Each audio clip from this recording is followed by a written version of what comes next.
بسم الله الرحمن الرحيم.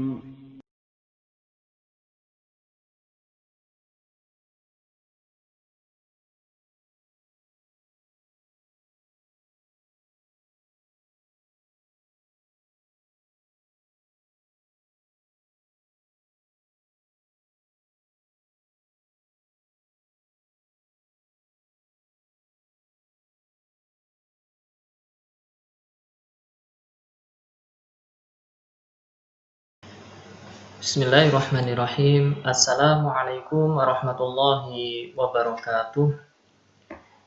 Alhamdulillah wassalatu wassalamu ala rasulillah wala hawla wala quwata illa billah. Amma ba'du. Kaifa halukum? Bagaimana kabar kalian? Semoga di hari yang berbahagia ini kalian semua senantiasa dalam lindungan Allah Subhanahu wa taala sehingga kalian tetap dalam keadaan sehat dan senantiasa semangat dalam belajar. Sebelum kita memulai belajar, mari kita berdoa kepada Allah Subhanahu wa taala agar Allah memberikan kepada kita ilmu yang bermanfaat. A'udzu billahi minasyaitonir rajim. Bismillahirrahmanirrahim. Allahumma ighfir li dhunubi wa liwalidayya wa lil mu'minin. Allahumma inni as'aluka ilman nafi'a wa rizqan thayyiba wa amalan mutaqabbala. Siswa-siswi SD Islam Imam Syafi'i Sangatta, hari ini kita akan belajar pelajaran Al-Quran dan Hadis, dan kita akan melanjutkan materi kita tentang surat Al-Fajr ayat 17 sampai 30.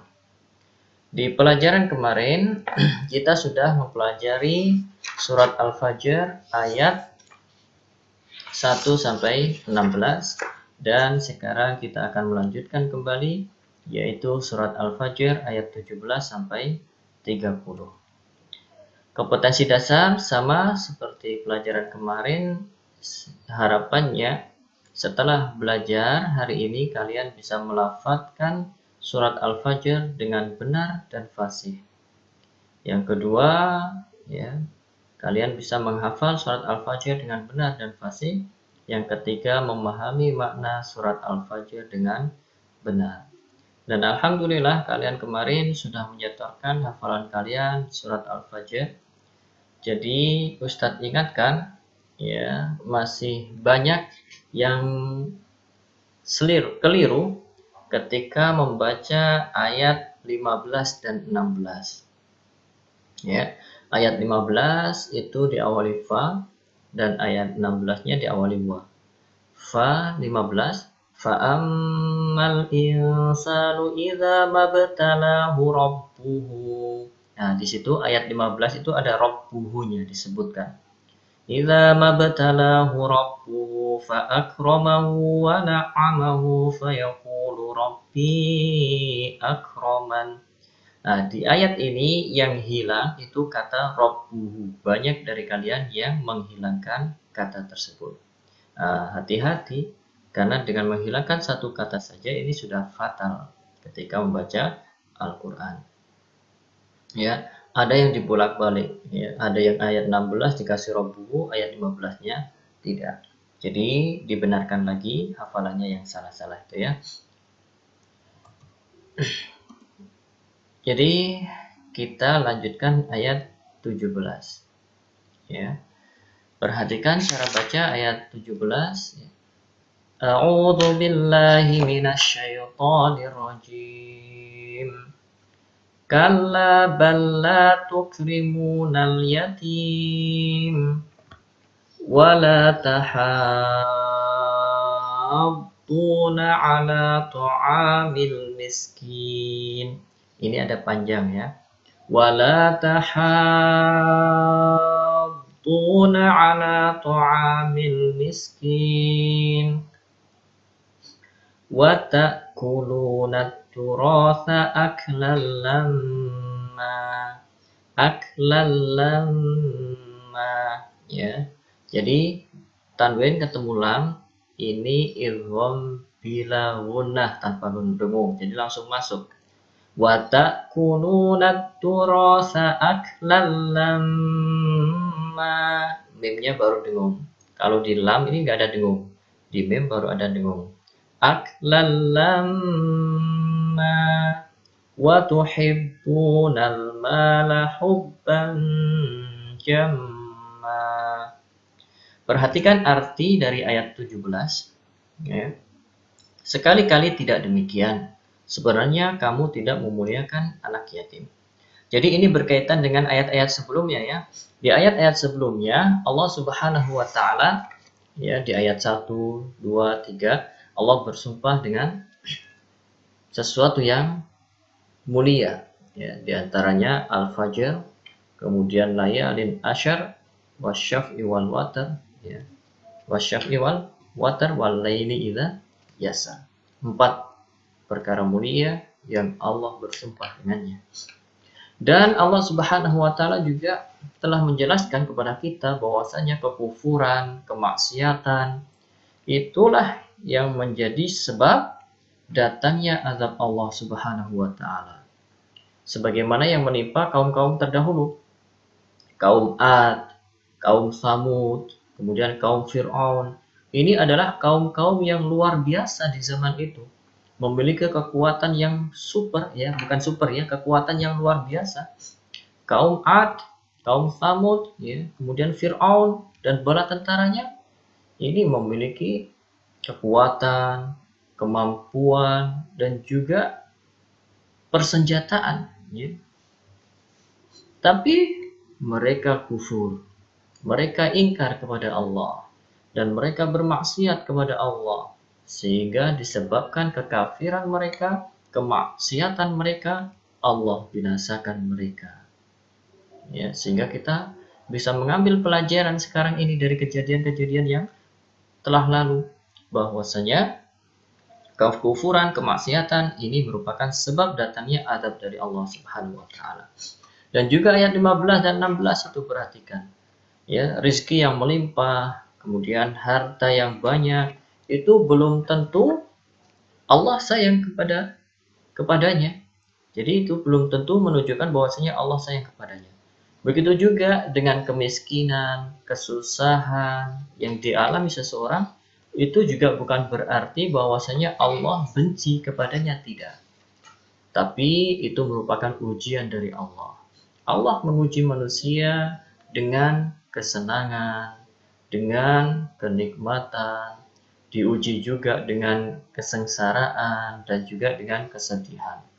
Supaya apa? Supaya untuk mengetahui manusia ini bersyukur atau tidak kepada Allah, bersabar atau tidak kepada Allah. Allah uji dengan kenikmatan, harta banyak, kekuatan, kemudian kemuliaan. Apakah dia mau bersyukur kepada Allah atau ingkar?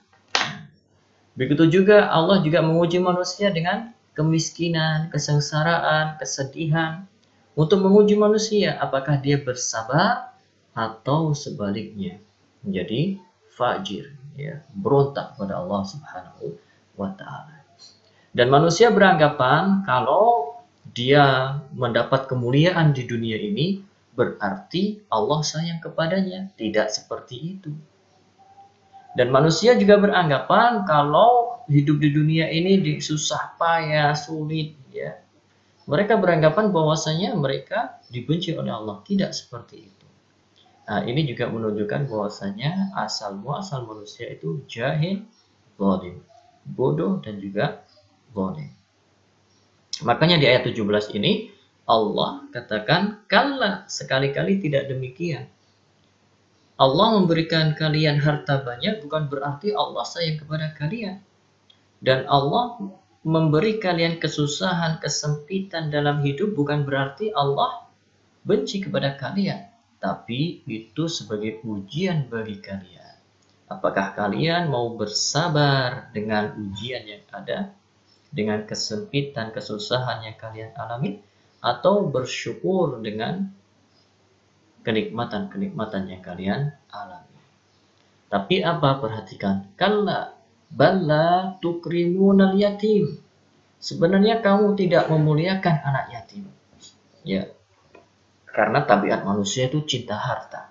Sehingga ketika dikasih banyak harta, dia eman terhadap hartanya, sehingga tidak mau memuliakan anak yatim. Ya, tidak mau membantu anak yatim. Anak yatim itu siapa? Anak yatim itu adalah anak yang masih belum balik dan ayahnya sudah meninggal. Itu yatim. Ya, jadi anak yatim antara 0 sampai 7 tahun yang sudah ditinggal mati oleh ayahnya. Wala tahadduna ala ta'amil miskin, dan kamu tidak saling mengajak memberi makan orang miskin. Ya, tidak mau memberi makan orang miskin. Dia memiliki harta banyak, tetangganya miskin, kekurangan, tapi dibiarkan saja. Tidak mau membantu. Wa ta'kuluna turasa aklan lamma, dan kamu memakan harta pusaka, harta warisan dengan cara mencampur-baurkan halal yang halal dan yang batil. Aklan lamma, ya. Jadi harta warisan ya dimakan tanpa memperhatikan halal dan haram.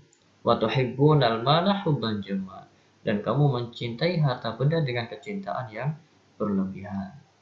Ini merupakan peringatan dari Allah untuk kita semua agar kita memperhatikan anak yatim. Kalau kalian punya teman yang ayahnya sudah meninggal, dibantu, disayangi, ya, dimuliakan. Dan juga ini peringatan bagi kita untuk memberi atau membantu orang-orang miskin. Kasihan orang-orang miskin itu.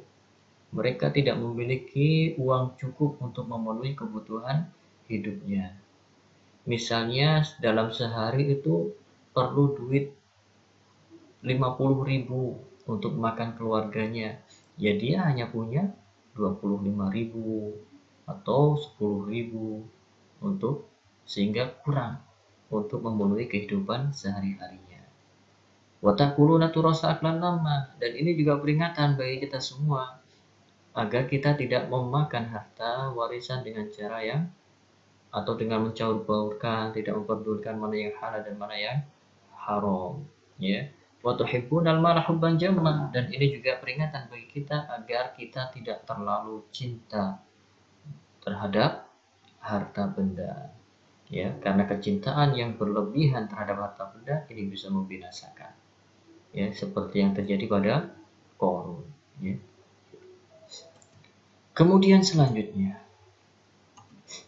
Allah Subhanahu wa taala berfirman, ya, kalla idza dukkatil ardu dakkan dakka wa jaa rabbuka wal malaku saffan saffa wa ji'a yawma idzin bi jahannam yawma idzi yatadhakkarul insanu wa anna lahu dzikra yaqulu ya laitani qaddamtu li hayati fayawma idzin la yu'azzibu 'adzabahu ahad wa la yuthiqu wathaqahu ahad.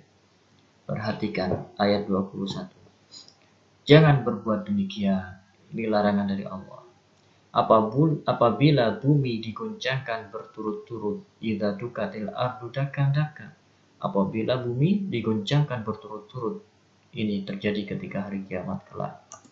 Wa jaa rabbuka wal malaku saffan saffa, dan datanglah Tuhanmu sedang malaikat berbaris-baris.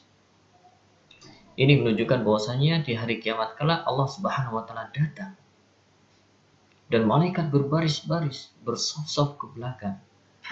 Waji'a yauma idzin bi jahannam yauma idzi yatadzakkarul insanu wa anna lahu dzikra. Dan pada hari itu diperlihatkan neraka jahanam.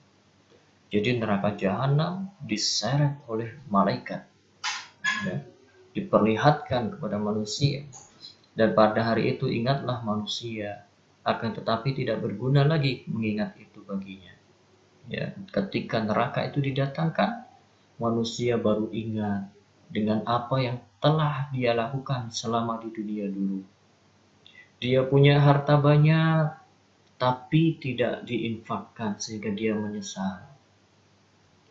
Dia punya harta banyak dan ada anak yatim di samping kiri kanan rumahnya. Dia menyesal, kenapa dulu tidak mau memuliakan anak-anak yatim itu. Jadi menyesal. Dan orang-orang yang berbuat, yang bermaksiat, yang kafir kepada Allah itu juga menyesal. Menyesal karena dia akan disiksa, dimasukkan di dalam neraka jahanam. Karena neraka itu benar adanya dan kelak di hari kiamat akan didatangkan oleh Allah Subhanahu wa taala dengan diseret oleh malaikat-malaikat Allah. Sehingga ketika melihat neraka jahanam baru dia sadar.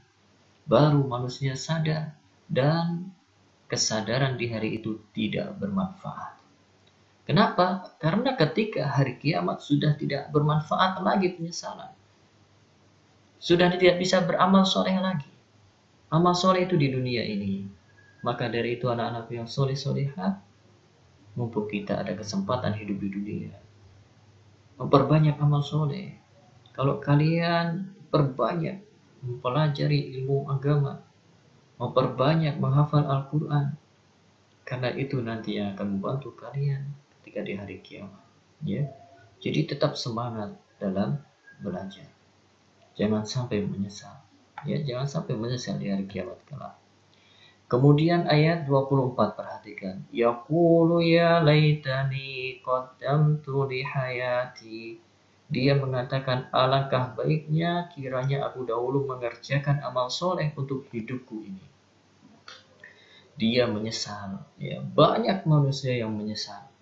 Ya, menyesal kenapa? Karena waktu di dunia tidak beramal soleh. Sehingga ketika di akhirat dia menyesal.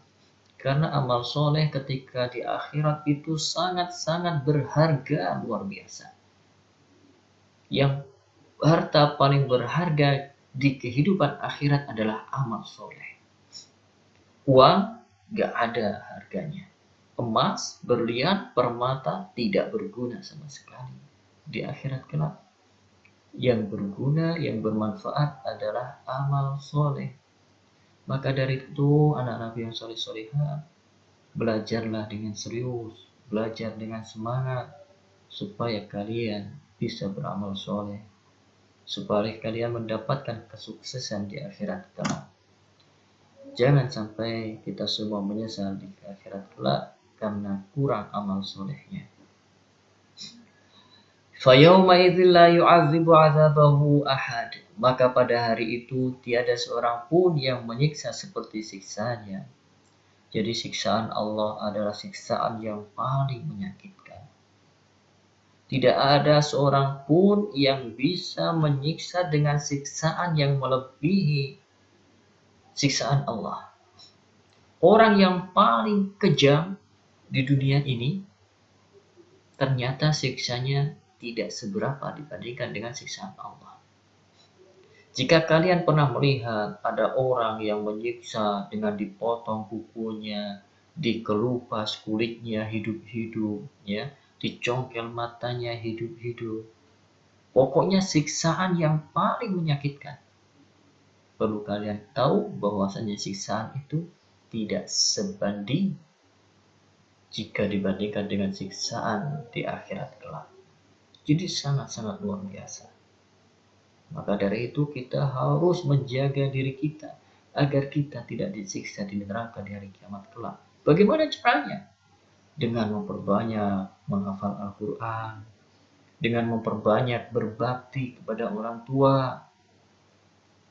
Jangan membangkang jika dinasihati orang tua. Kerjakan perintah-perintah orang tua. Itu semua yang bisa menyelamatkan kalian dari siksa Allah Subhanahu wa taala. Ya, dan memperbanyak sedekah. Kalau kalian punya harta lebih, disedekahkan, ya, disedekahkan kepada fakir miskin, anak-anak yatim dan lain sebagainya. Dan keenam, wala yusiku wasaqahu ahad, dan tiada seorang pun yang mengikat seperti ikatannya. Jadi dibelenggu kalau di hari kiamat orang kafir itu. Kemudian selanjutnya, ya ayyatuhan nafsul mutmainnah, irji'i ila rabbiki radiyatan mardiyah, fadkhuli fi ibadi wadkhuli jannati. Perhatikan ayat ini. Hai jiwa yang tenang. Nafsul mutmainnah adalah jiwa yang tenang, yaitu jiwanya orang-orang yang beriman dan beramal soleh. Dikatakan kepada jiwa yang tenang tersebut, irji'i ila rabbiki radiyatan mardiyah. Kembalilah kepada Tuhanmu dengan hati yang puas, lagi diridhoi oleh Allah Subhanahu wa taala. Fadkhuli fi ibadi, maka masuklah ke dalam jamaah hamba-hambaku. Wadkhuli jannati, masuklah ke dalam surgaku. Jadi berbahagialah orang-orang yang beriman, orang-orang yang beramal soleh ketika di dunia. Karena ketika di akhirat, dia memiliki jiwa yang tenang. Sehingga jiwa tersebut diseru dan diperintahkan untuk masuk ke dalam golongan hamba-hamba Allah dan masuk ke dalam surga Allah. Tentu kita semua ingin masuk surga Allah. Tapi ketahuilah, untuk masuk ke dalam surga Allah, kalian harus beramal soleh di dunia ini. Ya, dan untuk beramal soleh, kalian harus memiliki ilmu. Maka dari itu, mulai dari sekarang, kalian harus tetap semangat dalam mencari ilmu. Anak-anak yang soleh-soleha, siswa-siswi SD Imam Syafi'i berkata, kandungan dari surat Al-Fajr secara umum dari ayat 1 sampai ayat 30. Yang pertama, kekufuran dan kemaksiatan merupakan sebab datangnya azab Allah, seperti kaum-kaum terdahulu. Maka dari itu, sebisa dan semaksimal mungkin kita berusaha agar menjauhkan diri kita dari kemaksiatan dan kekafiran.